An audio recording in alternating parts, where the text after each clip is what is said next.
ഇന്ന് ചെയ്യാൻ പോകുന്ന ഒരു മട്ടൺ റെസിപ്പിയാണ്. മട്ടനാണ് ഏറ്റവും ടേസ്റ്റിയസ്റ്റ് മീറ്റ് എന്നാണ് പറയുന്നത്. ആണ്, ഇല്ലെന്ന് ഞാൻ ഒരിക്കലും പറയില്ല. പക്ഷെ എനിക്ക് മട്ടൺ പൊതുവേ ഇഷ്ടമാണ്.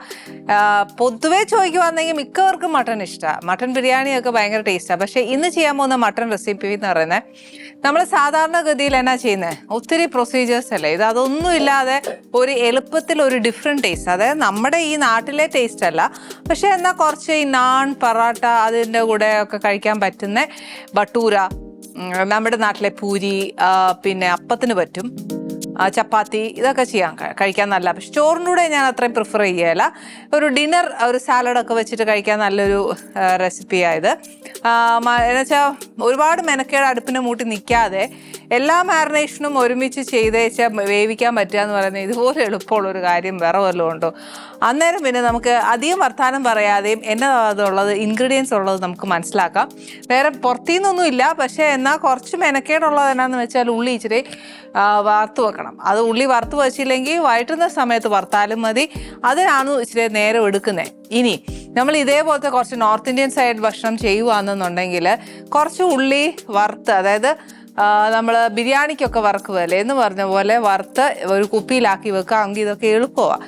പിന്നെ ഇത്രയും മെനക്കെടുന്ന നേരം കൊണ്ട് ഉള്ളി വഴറ്റിയെടുത്താൽ പോരെ എന്ന് ചോദിക്കുന്ന ആൾക്കാരും ഉണ്ട്. അതും ശരിയാണ്, കുഴപ്പമൊന്നുമില്ല. സമയമുള്ളതുപോലെ കാര്യങ്ങൾ എളുപ്പമാക്കാൻ ഓഫീസുകൾ വർക്ക് ചെയ്യുന്ന കുട്ടികളുണ്ടാവും, അല്ലെങ്കിൽ കുഞ്ഞു പിള്ളേർ ആൾക്കാരുണ്ടാവും. അപ്പോൾ ഇവർക്കൊക്കെ പലതിന് പല നേരം വേണം. സമയം കളയാനായിട്ട് ഒട്ടും കാണുകയല്ല. അന്നേരം അതിനൊക്കെ ഒരു എളുപ്പ വഴി പറഞ്ഞു തന്നേ ഉള്ളൂ. എല്ലാവർക്കും അറിയാവുന്നതാണ്, പക്ഷെ എന്ന് ഓർമ്മിപ്പിച്ചു എന്ന് മാത്രം. പിന്നെ വേണ്ടിയ കാര്യങ്ങൾ എന്താണെന്ന് വെച്ചാൽ, ഇത് ഉള്ളി വറുത്ത് വെച്ചേക്കുക. ഒരു മുഴുത്ത 2 ഉള്ളിയാണ് ഇതെടുത്തേക്കുന്നത്. പിന്നെ വേണ്ടിയത് ഒരു ഇച്ചിരി പുളിയില്ലാത്ത തൈര് എന്ന് ഞാൻ പറയുകയല്ല, പക്ഷെ ഇച്ചിരി പുളിയുള്ള ഒരു, അധികം പുളിയല്ല, കുറച്ച് പുളിയുള്ള ഒരു തൈര്. പിന്നെ വേണ്ടിയത് ഒരു ഇച്ചിരി നാരങ്ങാ നീര്, കുറച്ച് മഞ്ഞൾപ്പൊടി, കുറച്ച് മല്ലിപ്പൊടി, കുറച്ച് മുളക് പൊടി, ഇഞ്ചിയും വെളുത്തുള്ളിയുടെയും പേസ്റ്റ്, കുറച്ച് ജീരകത്തിൻ്റെ പൊടി. ഇത് നമ്മുടെ ഇഷ്ടാനുസരിച്ചാണ്, കൂട്ടവും കുറയ്ക്കുകയും ചെയ്യാം. പിന്നെ വേണ്ടിയത് ഒരു ഇച്ചിരി ഗരം മസാല, ഇത് കുറച്ച് ഏലക്ക പൊടിച്ചതാണ്, പിന്നെ ഇച്ചിരി ഉപ്പ്. ഞാനിവിടെ എടുത്തേക്കുന്ന ഏകദേശം 1 കിലോ മട്ടനുണ്ട്, എല്ലോടുകൂടി ചേർത്താ. അപ്പം നമ്മുടെ ഇഷ്ടം എങ്ങനെയാണെന്ന് വെച്ചാൽ അതുപോലെ മേടിക്കാം. പിന്നെ വേണ്ടിയത് കുറച്ച്, ഇതിനകത്ത് ഡിഫറെൻ്റ് എന്ന് പറയുന്നത് കുറച്ച് ഫ്രഷ് ക്രീമാണ്. പിന്നെ ഉള്ളത് ഒരു ഇച്ചിരി അണ്ടിപ്പരിപ്പ് ക്രഷോ അല്ലെ പൊടിയോ ഏത് വേണേലും ചേർക്കാം, മുഴുവനോടെയോ എങ്ങനെ ആയാലും. ഇതൊരു എന്താ പറയുക, കാഷ്യൂവിൻ്റെ ഒരു കറിയാണോ എന്ന് ചോദിച്ചാൽ അങ്ങനെയല്ല. കുറച്ച് റിച്ച് ആണോ എന്ന് ചോദിച്ചാൽ ആണ്, ഇല്ലെന്ന് പറയുന്നില്ല. പിന്നെ എന്നാന്ന് വെച്ചാൽ ഇത് ഉണ്ടാക്കേണ്ടത് എപ്പോഴും നെയ്യിലാണ്. അതുകൊണ്ട് ഞാനൊരു ഇച്ചിരി നെയ്യ് എടുത്തിട്ടുള്ളൂ. പക്ഷെ വേണമെങ്കിൽ നമുക്ക് ഇനി ഉപയോഗിക്കാമല്ലോ അല്ലേ. ഇതിനകത്ത് മല്ലിയിലയും കറിവേപ്പില അങ്ങനെയൊന്നും അല്ല ഇടുന്നത്. ഇതിനകത്ത് ഞാൻ കുറച്ച് പുതിന ഇല ഇടാൻ പോകുന്നത്. അപ്പോൾ ശരിക്കും പറഞ്ഞാൽ ആ മട്ടൻ ഒരു പുതിയൊരു ടേസ്റ്റ് അല്ലേ. അപ്പോൾ ഫസ്റ്റ് ചെയ്യാൻ പോകുന്നത് എന്നാന്ന് വെച്ചാൽ നമുക്കിതൊന്ന് മാരിനേറ്റ് ചെയ്ത് വെക്കണം. ഫസ്റ്റ് നമ്മുടെ മട്ടൻ ഇതിനകത്തോട്ട് ഇടുക.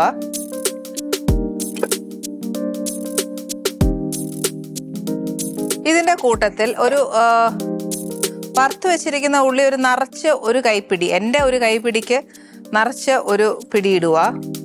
ഇപ്പം നിറച്ചായിട്ടില്ല, ഇച്ചിരി കൂടെ ഉണ്ടായിരുന്നേ, അതുകൊണ്ട് ഇച്ചിരി കൂടെ ഇടുക. ഇനി തൈര്,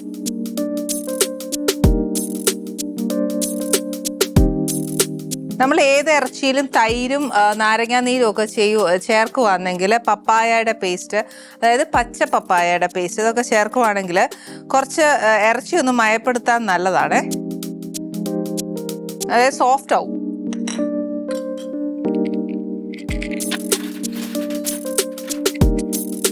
ഇനി ഒരു ഇച്ചിരി മഞ്ഞൾപ്പൊടി,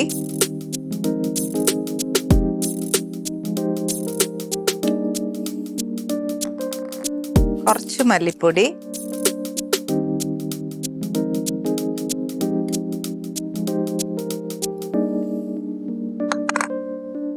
കുറച്ച് മുളക് പൊടി,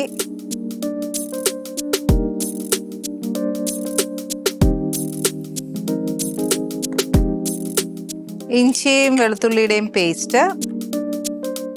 ഇത് മേടിച്ചതായതുകൊണ്ട് ഞാനൊരു 3/4 ടീസ്പൂൺ ഇടുന്നുള്ളൂ.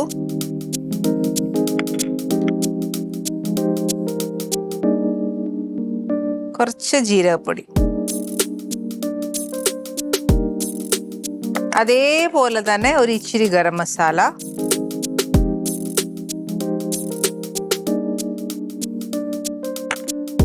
കുറച്ച് ഏലക്കായുടെ പൊടി,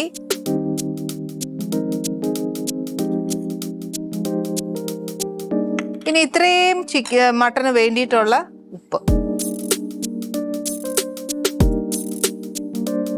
ഇതൊന്ന് നല്ലതായിട്ട് തേച്ച് തിരുമ്മി വെക്കാം.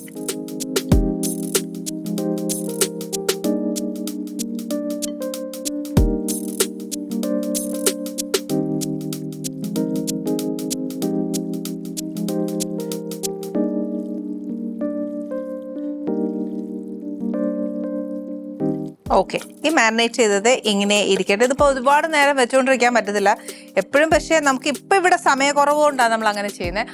അതല്ലെങ്കിൽ ഒരു രാത്രി മുഴുവൻ ഒന്ന് മാരിനേറ്റ് ചെയ്ത് ഫ്രിഡ്ജിൽ വെക്കുവാന്നേൽ കുറച്ചുകൂടെ മസാല പിടിക്കാൻ നല്ലതാണേ.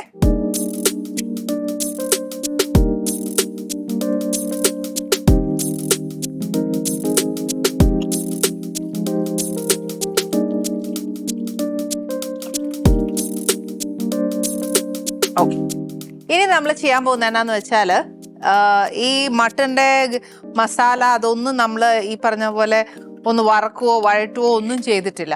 അപ്പം എന്നാ ചെയ്യേണ്ടതെന്ന് വെച്ചാൽ ഫസ്റ്റ് കുറച്ച് നെയ്യ് ഒഴിച്ച്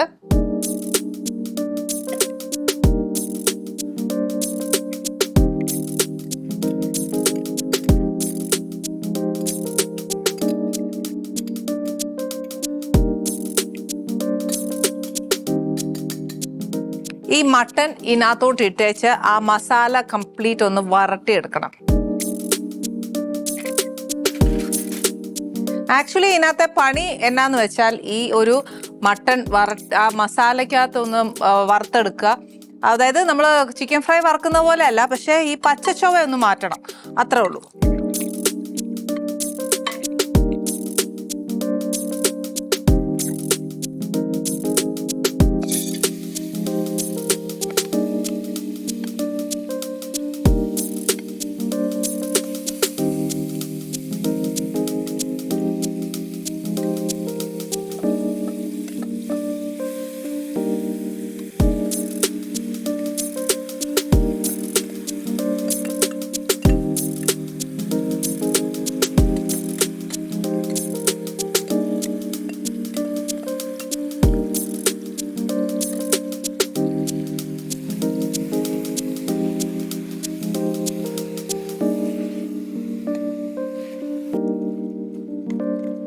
ഈ മട്ടനകത്ത് വേറെ ജോലിയൊന്നുമില്ല. ശരിക്കും പറഞ്ഞാൽ മട്ടൻ്റെ ആ ഒരു മസാല ഒന്ന് മൂത്ത് കഴിഞ്ഞ് കഴിഞ്ഞാൽ നമ്മൾ ഇതിനകത്ത് ഒരു ഇച്ചിരി വെള്ളവും കൂടെ ഒഴിച്ച് മട്ടൻ വേവണം. മട്ടൻ വെന്ത് കഴിഞ്ഞ് കഴിഞ്ഞാൽ നമുക്ക് ആ ക്രീമും പുതിന ഇടുക. ഇത്രയും മാത്രമേ ഉള്ളൂ ഇതിൻ്റെ പ്രൊസീജിയർ എന്ന് പറയുന്നത്. പക്ഷേ ഇതിൻ്റെ ഒരു ടേസ്റ്റ് എന്ന് പറയുന്നത് ഒരു നോർത്ത് ടേസ്റ്റാണ്, നമ്മുടെ നാടൻ ഫ്ലേവർ അല്ല. പക്ഷേ ഇതിനകത്ത് നാടൻ ഫ്ലേവർ നമുക്ക് ആക്കണം എന്നുണ്ടെങ്കിൽ ആ ക്രീമും ജീരകപ്പൊടിയും മാറ്റണം. പക്ഷേ എപ്പോഴും നമ്മൾ കഴിക്കുന്നതിന് ഒരു വ്യത്യസ്ത രുചി നമ്മൾ കഴിക്കണ്ടേ, അതിന് വേണ്ടിയിട്ട് ഒരു ചേഞ്ച് പറഞ്ഞു തന്നേ ഉള്ളൂ.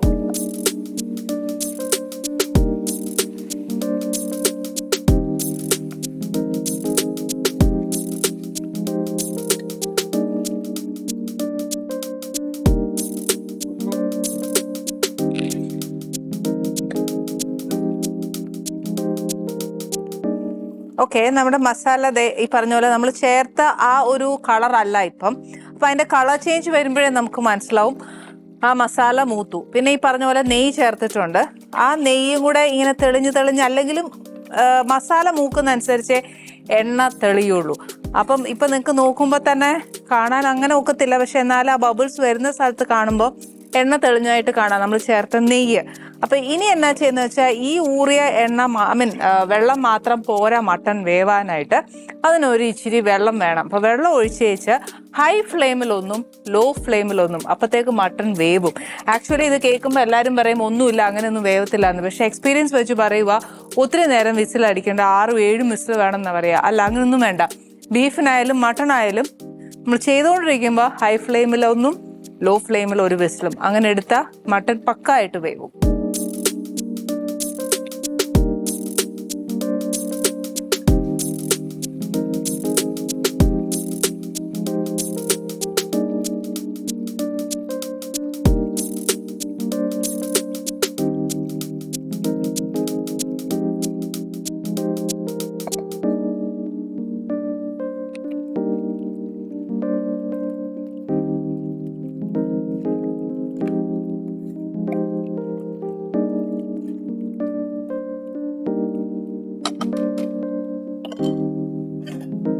ഇനിയിപ്പോൾ എന്നാ ചെയ്യേണ്ടതെന്ന് വെച്ചാൽ ഈ മട്ടൺ ഒന്ന് വേവണം. വെന്തതിന് ശേഷം മാത്രമേ നമുക്ക് ബാക്കി ഇൻഗ്രീഡിയൻറ്റ് ചേർക്കാൻ പറ്റുള്ളൂ.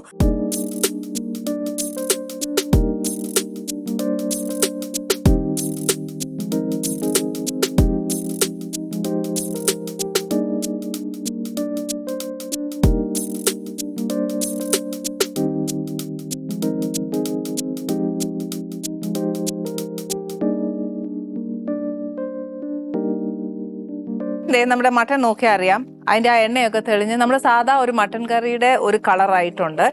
ഇനി എന്നാ ചെയ്യേണ്ടതെന്ന് വെച്ചാൽ നെക്സ്റ്റ് വേറെ ഒരുപാട് പണികളൊന്നുമില്ല, ചെറിയ പണിയേ ഉള്ളൂ. അതായത് ആ ഒരു ഫ്രഷ് ക്രീം ചേർക്കണം, കാഷ്യൂ ചേർക്കണം, പുതിനയും ചേർക്കണം. ഇപ്പം ഫസ്റ്റ് കാഷ്യൂ ചേർത്തു, ഇനി കുറച്ച് ഫ്രഷ് ക്രീം.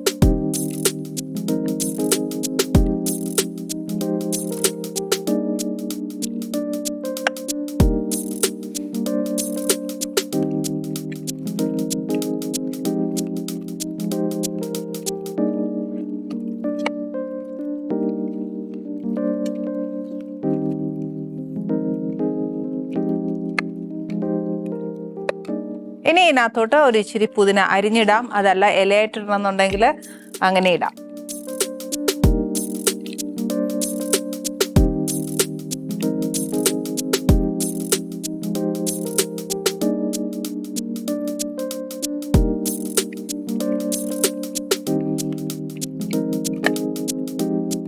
ഇത് സ്ഥിരം ഫ്ലേവർ അല്ല, കുറച്ചൊരു ഡിഫറെൻറ്റ് ഫ്ലേവറാണ്. എല്ലാവരും ഒന്ന് ട്രൈ ചെയ്ത് നോക്കൂ. ഇഷ്ടപ്പെടാതിരിക്കാൻ ഒരു ചാൻസും ഇല്ല, കാര്യം നല്ല ടേസ്റ്റാണ് അതിന്.